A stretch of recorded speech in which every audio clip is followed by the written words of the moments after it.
ఇంద్రలోక భవనాన్ని ఈడ్చుకొచ్చి గదిలో మార్చి మళ్ళీ కట్టారో ఏమో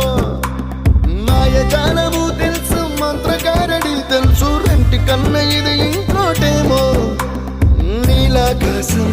నేలాకొస్తే ఇట్టాగే ఉంటాదో ఏమో ఈ సంతోషం దాచాలంటే హృదయాలు ఓ వంద కావాలేమో ఇంతందంగా ఉంటుందా ఈ లోకం ఇన్నాళ్ళు ఈ మనసుకి తెలియాలేదే పాపం